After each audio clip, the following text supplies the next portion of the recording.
Hi, I'm Brian Wassam, partner at Warner Norcross, and today we're going to talk about trade dress law.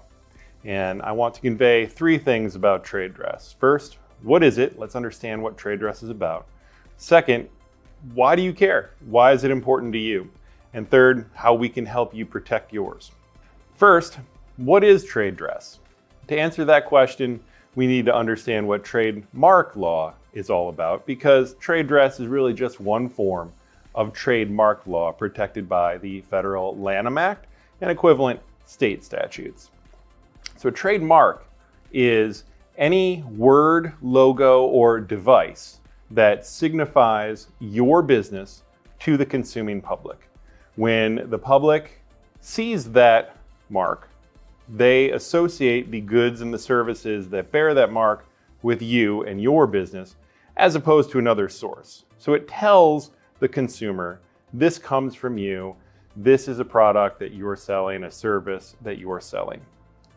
Typically, when we think of trademarks, we think of words, phrases, company names, logos, things of that nature. That's the most common form of trademark. But the concept is not limited to those types of things. You can convey your commercial identity, the source of your goods and services, to the public in any way that they can perceive, and trademark law will protect that communication no matter what form it takes. So trade dress law is a subset of trademarks that pertain to the dressing of the product or the service. What does that mean? Well, it could cover product packaging, for example, the box or the package, the paper, whatever kind of product wrapping that the goods come in, that they show up in on the shelves or show up in the mail. They could include the design of the product itself, as long as it's ornamental. What do I mean by that? I mean that the shape or the particular portion of the product design at issue is one that is not necessary to the function or cost of the good. If it is, then it's functional, it does something, that's the realm of patent law. Put that to the side. That's not a trade dress. A trade dress can include, however, particular ornamental or design features of a product that don't necessarily need to be there in order to perform the function that the product performs. Classic example is the Coca-Cola bottle.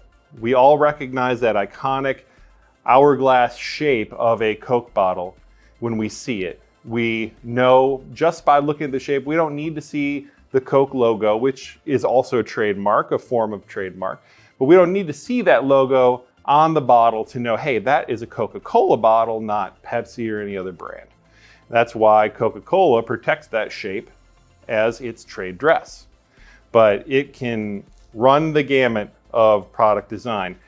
The particular grille on a Hummer vehicle or on a Jeep vehicle, those have both been asserted as trade dresses. Any product you can think of, there is likely to be some variation of it that has been asserted as a company's trade dress. The concept goes further than that, though. It can extend to the overall look and feel of a building that services are offered from.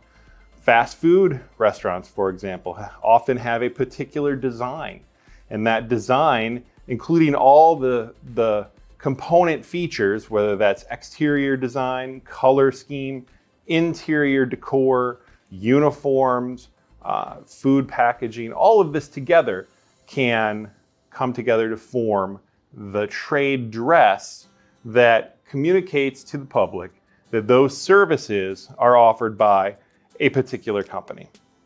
So that's what a trade dress is.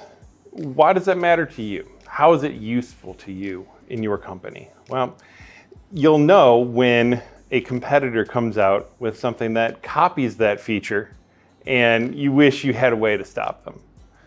There's only so much you can anticipate about what a competitor or some other third party is going to do to knock off your brand, your look, your feel to try to compete with you. You've already gone and you've registered your company name as a trademark. You've registered your product names as a trademark and you think you're covered, and those are good, important steps. But what if the competitor comes around and now they've knocked off the look and feel of your product or of your place of business, and they've worked around those trademark registrations that you have? You don't have a design patent or a utility patent that protects those things. And now you're thinking, well, gee, I know that consumers associate that look and feel with me. I see that consumers are confused by this other third party's use of that look and feel. What can I do about it? That's where trade dress law comes in. And frankly, we are seeing more and more of this happen as competitors get more crafty, as the tools that allow them to copy a look and feel from another business get more sophisticated. And the motivation is there to try and steal every eyeball, every view that they can get online in the description or the depiction of a product. So how can we help?